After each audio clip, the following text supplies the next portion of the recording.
சென்னை மெரினா கடற்கரை என்றாலே எல்லாருக்குமே தெரியும். ஏன்னா இது ஒரு உலக புகழ்பெற்ற ஒரு கடற்கரை. அந்த கடற்கரையில நம்ம பார்த்துட்டு இருக்கக்கூடிய இது போன்ற மணல் சிற்பம்ன்றது இப்போ வடிவமைச்சிருக்காங்க. எதுக்காகனாக்கா கல்வி கண் திறந்த காமராஜர் அவருடைய பிறந்தநாள் வரக்கூடிய ஜூலை 15ஆம் தேதி கொண்டாடப்பட இருக்கிறது. பிறந்தநாளை ஒட்டி தான் காங்கிரஸ் கமிட்டி, தமிழ்நாடு காங்கிரஸ் கமிட்டி சார்பில் இந்த மணல் சிற்பம் என்பது ஏற்பாடு செய்யப்பட்டிருக்கிறது. பார்த்தாலே தெரியும், லஞ்சம் தவிர நெஞ்சம் நிமிர் எனக்கூடிய ஒரு ஸ்லோகனோட இந்த மணல் சிற்பம் என்பது அமைக்கப்பட்டிருக்குது. நம்ம பார்த்தால தெரியக்கூடிய இந்த மணல் சிற்பம் என்பது மிக பிரம்மாண்டமா இருக்கு. குறிப்பா நம்ம பார்த்தோம்னாக்கா இது வரக்கூடிய 19ஆம் தேதி வரைக்கும் பொதுமக்கள் பார்வையிடுவதற்காக இந்த வடிவமைப்பு என்பது முழுமையா அப்படியே இருக்கும் வகையில ஏற்பாடு செஞ்சிருக்காங்க. நாள்தோறும் மெரினாக்கு வரக்கூடிய பொதுமக்கள் இந்த இடத்தையும் வந்து பார்வையிட இருக்கிறாங்க. இதெல்லாம் பார்த்தோம்னாக்கா மணல் சிற்பம் பெருசா இருக்கு, பிரம்மாண்டமா இருக்கு. இவ்வளவு பெரிய மணல் சிற்பத்தை உருவாக்குனது யாருன்னா நம்ம சென்னை பகுதியை சேர்ந்த கஜேந்திரன் தான். இவர் தான் வந்து இன்டர்நேஷனல் லெவல்ல போயிட்டு மணல் சிற்பங்களை உருவாக்கக்கூடியவரா இருக்காரு. அவர்கிட்ட கேட்கலாம், சார் எத்தனை நாள் ஆச்சு ஒரு மணல் சிற்பம் உருவாக்குறதுக்கு? எவ்வளவு மண்ணு, எவ்வளவு தண்ணி எல்லாம் தேவைப்படும்? இந்த மணல் சிற்பம் செய்வதற்கு கிட்டத்தட்ட இருக்கிற 2 நாட்கள் ஆயிடுச்சு. இந்த மணல் சிற்பம் செய்வதற்கு கிட்டத்தட்ட 200 டன் மணல் நாங்கள் பயன்படுத்தி இருக்கிறோம். 12 லிட்டர் தண்ணி வந்து இதுக்காக நாங்கள் பயன்படுத்தி இருக்கிறோம். 12,000 லிட்டர்ஸ். இப்போ ஒரு கல்லுல ஒரு சிலையை செதுக்கணும்னாக்கா ரொம்ப நாள் எடுத்துக்கும், மாத கணக்கு கூட எடுத்துக்கும். இந்த மணல் சிற்பம் செய்யறதுக்கு 2 நாள் எவ்வளவு ஆட்கள் வச்சு பண்ணீங்க? இதுல எவ்வளவு கஷ்டம் இருக்கு இதை ரெடி பண்றதா? உண்மையில மணல் சிற்பம்ன்றது மற்ற சிற்பங்கள் போல கிடையாது. ஒரு கல்லோ இல்ல மரமோ கிடையாது. இது வந்து தொட்டாலே கீழே விளையக்கூடிய ஒரு பொருள். இதை நிப்பாட்டணும்னா மிகவும் இந்த கிராவிட்டி தெரிஞ்சிருக்கணும், மண்ணோட தன்மை தெரிஞ்சிருக்கணும். இதை நாங்க செய்யறது கிட்டத்தட்ட வந்து ஒரு 8 ஆர்டிஸ்ட் வந்து 2 நாளுக்கு நாங்க செஞ்சிருக்கோம். ஸோ இதை அந்த மணல் பாத்தீங்கன்னா வெறும் தண்ணி மட்டும்தான், தண்ணியும் இந்த கடற்கரை மண்ணெல்லாம் சேர்ந்துருக்குது. இதோட தன்மையை புரிஞ்சு ரொம்ப கஷ்டப்பட்டு நுணுக்கமான விஷயங்கள் நாங்க ஃபாலோ பண்ணி தான் இந்த மணல் சிற்பத்தை தான் கொண்டு வந்திருக்கிறோம். ஒரு நாள் ஒரு மணல் சிற்பத்தை நீங்க உருவாக்கிட்டீங்க, அது எத்தனை நாள் தாங்கும்? நம்ம கல்லுல வடிச்சாக்கா ஆண்டு கணக்குல வருஷ கணக்குல அது மாதிரி இருக்கும். மரத்துல செஞ்சாலும் அதை நம்ம பாதுகாக்க முடியும். மணல் சிற்பன்றது எத்தனை நாள் உருவாக்குறதுல எத்தனை நாள் இருக்கும்? ஒரு மணல் சிற்பத்தை வந்து நம்ம கரெக்டான முறையில் சொல்லணும்னாக்கா ஒரு கெமிக்கல்லாம் போட்டு அதை உருவாக்கணும் அப்படின்னா அது வந்து 1 வாரம் வரைக்கும் இருக்கும். ஆனா இந்த மணல் சிற்பம் பாத்தீங்கன்னாக்கா வெறும் தண்ணியும் மண்ணு மட்டும் தான் நாங்க பயன்படுத்தி இருக்கிறோம். இதை 1 நாள் இல்ல 2 நாட்கள் வரைக்கும் எந்த ஒரு டிஸ்டர்பன்ஸ் பண்ணல அப்படின்னா நல்லா இருக்கும். அதுக்கப்புறமும் தொடர்ந்து இருக்கணும்னா நம்ம தொடர்ந்து இதுக்கு தண்ணீர் தெளிச்சு இதை நம்ம வந்து மெயின்டைன் பண்ணணும். நீங்க இப்போ மெரினால இந்த மணல் சிற்பம் பண்ணிருக்கீங்க, வேற எங்கெங்கெல்லாம் போய் பண்ணிருக்கீங்க? வெளிநாட்டுக்கெல்லாம் போய் பண்ணிருக்கா சொல்றீங்க? நான் மெரினாவில், சென்னை மெரினாவை தாண்டி இந்தியாவில் பிரபலமான பல இடங்கள் பண்ணிருக்கேன். இந்தியாவில் பிரபலமான பல இடங்கள்ல பண்ணிருக்கேன். இந்தியாவை தாண்டி நான் ஜெர்மன்ல போயிட்டு வார்னமுண்டன் இடங்கள்ல வந்து யுனைட்டின்ற ஒரு கான்செப்டுக்காக வார்னமுண்டன் ஜெர்மன்ல ஒரு ஆட்டம் பண்ணிட்டு வந்திருக்கிறேன். குறிப்பா என்ன சொல்லுவாங்கனாக்கா, ஒரு சிலையில வந்து கண்ணு திறக்கிறது, அந்த கண்ணு ரொம்ப வந்து அட்ராக்டிவா இருக்கணும், அதுல ரொம்ப மெனக்கடுவாங்க. முகங்கள் உருவாக்குறதா இருக்கட்டும், எல்லாத்துலயுமே இதா இருக்கும். நீங்க மணல் சிற்பம் பண்றதுல, உருவத்தை பண்றதுல எவ்வளவு கஷ்டம்? ஏன்னா அதுல வந்து அவங்க முகம் அப்படியே வரணும். பெயிண்ட் பண்ணும்போது கூட ரொம்ப கஷ்டமா இருக்கும். அந்த முகம் வரணும், வேற மாதிரி சில நேரங்கள்ல கூட மாறிடும். சோ மணல்ல ஒரு உருவத்தை, அது முகத்தை கொண்டு வர்றது எவ்வளவு கஷ்டமான விஷயம். அதாவது ரொம்ப நீங்க கேட்ட கேள்வி உண்மையில ரொம்ப ரொம்ப இம்பார்ட்டன்ட் கொஸ்டின். என்னன்னா மணல் வந்து நிப்பாட்டுறதே மிகப்பெரிய கஷ்டம். அதுல ஒரு உருவத்தை கொண்டு வரும்போது ரொம்ப சவாலான விஷயம். ஏன்னா ஒரு மூக்கு கொஞ்சம் நீட்டு வரணும்னாக்கா உடஞ்சிரும். ஸோ அதை நிப்பாட்டுறது ரொம்ப கஷ்டப்பட்டு தான் பண்ணுவோம். அது ரொம்ப ஹைலைட்டு கண்ணு. அந்த கண்ணு தான் அந்த உருவத்துக்கான ஒரு அமைப்பே கொடுக்கும். அந்த கண்ணு செய்யறது தான் மணல் சிற்பத்திலே, ஒரு உருவத்திலே வந்து கண்ணு செய்யறது மிக மிக கஷ்டமான விஷயம். அந்த கண்ணு வந்து ஒரு உருவத்தை நாங்கள் கொண்டு வரும்போது முதல்ல கண்ணு தான் நாங்கள் டார்கெட் பண்ணி செய்வோம். அந்த கண்ணு நாங்கள் கம்ப்ளீட் பண்ணிட்டாலே அந்த உருவம் வந்துடும்.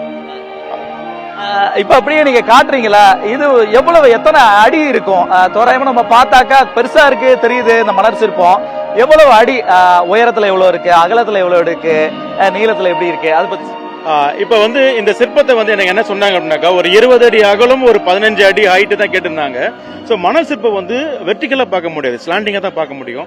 அதுல பாத்தீங்கன்னா கிட்டத்தட்ட நாங்கள் வந்து 30 அடி இதுக்கான அகலமாகவும் கிட்டத்தட்ட வந்து ஒரு 20 அடி உயரம் வர அளவுக்கு நாங்கள் எஸ்டிமேட் பண்ணிருக்கோம். காரணம் காமராஜர் ஐயாக்காக அட்லீஸ்ட் எங்க சைட்ல இருந்து ஏதாவது நாங்கள் அவர் கண்ணில் நேரில் பார்த்தது கிடையாது.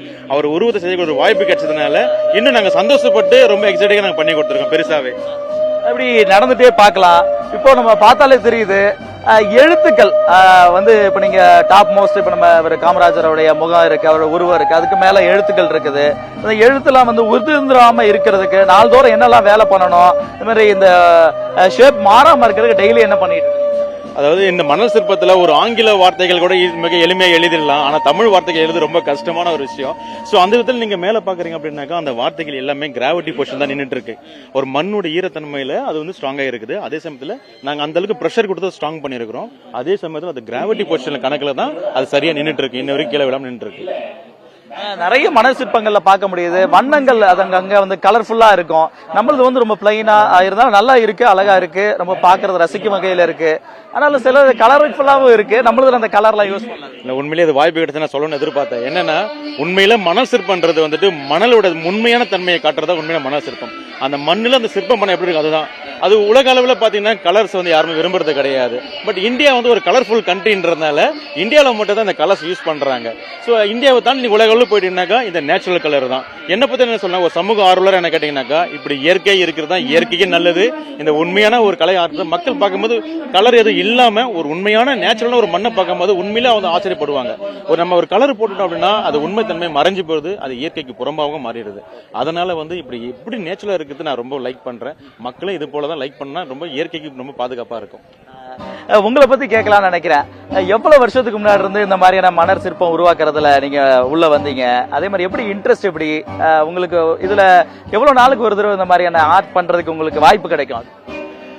நான் ஏறத்துறைய பாத்தீங்கன்னாக்கா ஒரு 10 வருடங்கள் ஆகிடுச்சு நான் அந்த மணல் சிற்பத்தை தொடங்கி. நான் எனக்கு நியர்பை இடம் பாத்தீங்கன்னா கோவளம் கடற்கரை.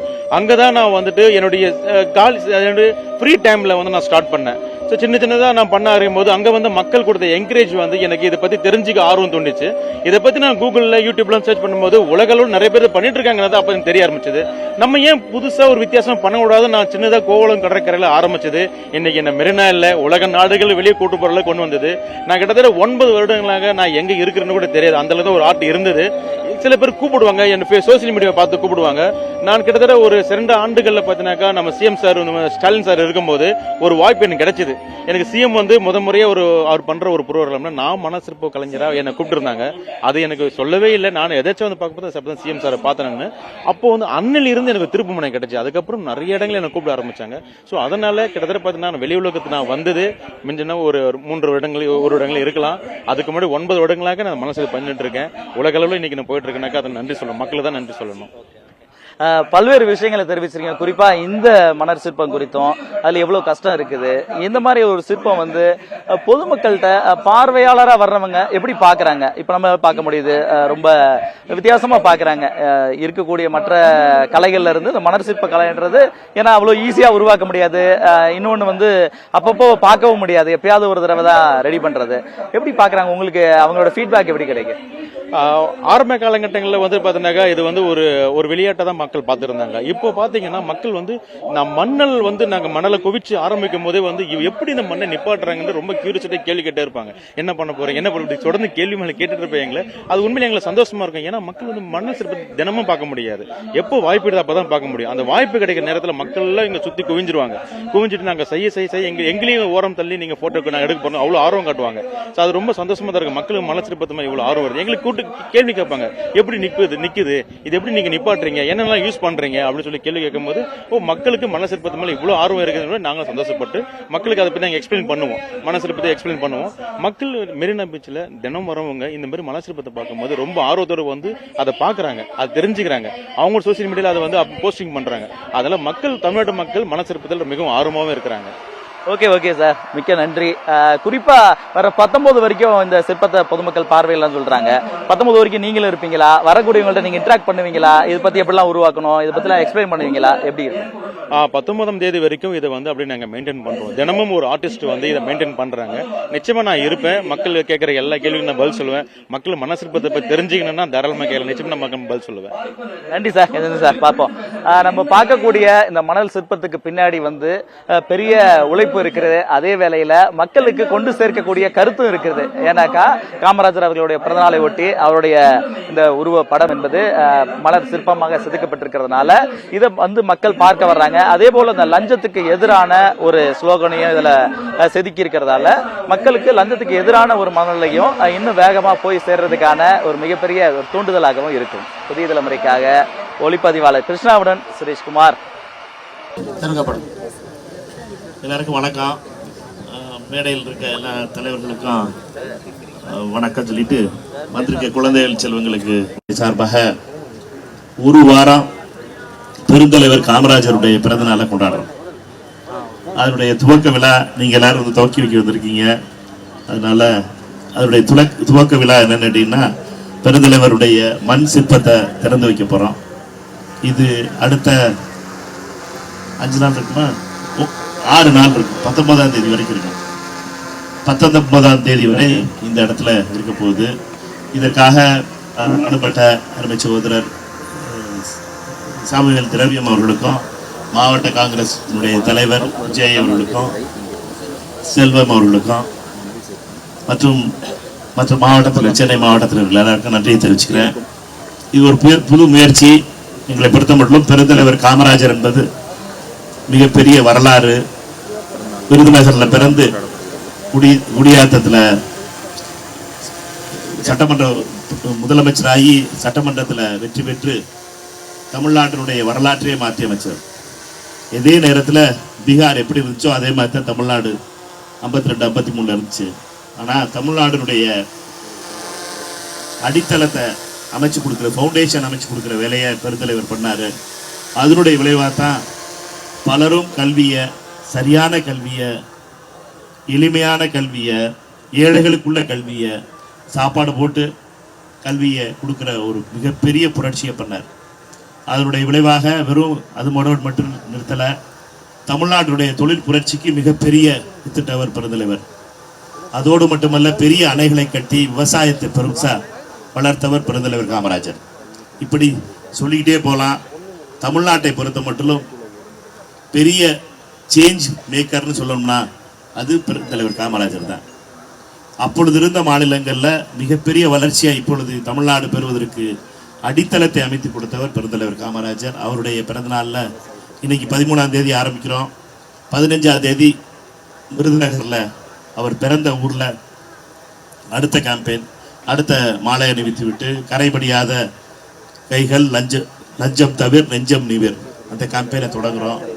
அதனால 18ஆம் தேதி 17, 18 மாவட்ட அளவில் கையெழுத்து எங்கள் நடக்கும் போது 19ஆம் தேதி அதனுடைய நிறைவு விழா மதுரையில் நடக்கும் போது. அதனால இது எல்லாத்தையும் சேர்த்து இன்னைக்கு இந்த திறப்பு விழாவில், இந்த துவக்க விழாவில் உங்கள் எல்லாரையும் சந்திப்பதில் மிக்க மகிழ்ச்சி. நாம் எல்லாரும் சேர்ந்து இதை திறந்து வைக்க போகிறோம். இது மெரினா கடற்கரைக்கு இன்னொரு அழகு சேர்க்கின்ற விஷயம். சிங்கார சென்னையில் இன்னொரு அழகோட அருமையான பெருந்தலைவருடைய மண் சிற்பம் அடுத்த 7 நாட்களுக்கு இருக்கும் என்ற மகிழ்ச்சியான செய்தியையும் உங்களிடம் தெரிவித்து வந்திருந்த அனைவருடைய அன்பிற்கும் நன்றி. தமிழ்நாடு காங்கிரஸ் கமிட்டியுடைய சார்பாக நன்றியை தெரிவித்து விடைபெறுகிறேன். அனைவரும் இந்த உறுதிமொழியை பின்பற்றுமாறு அன்போடு கேட்டுக்கொள்கிறோம். இந்திய குடிமக்களாகிய நாங்கள் அரசு நிர்வாகத்திலும் பொது வாழ்விலும் லஞ்சமும் ஊழலும் புறையோடி இருப்பதை கண்டு மிகவும் வருந்துகிறோம். லஞ்ச ஊழலற்ற தமிழகத்தை உருவாக்க மனமாற விரும்புகிறோம். பொது வாழ்வில் தூய்மை, தனிமனித வாழ்வில் எளிமை, அரசு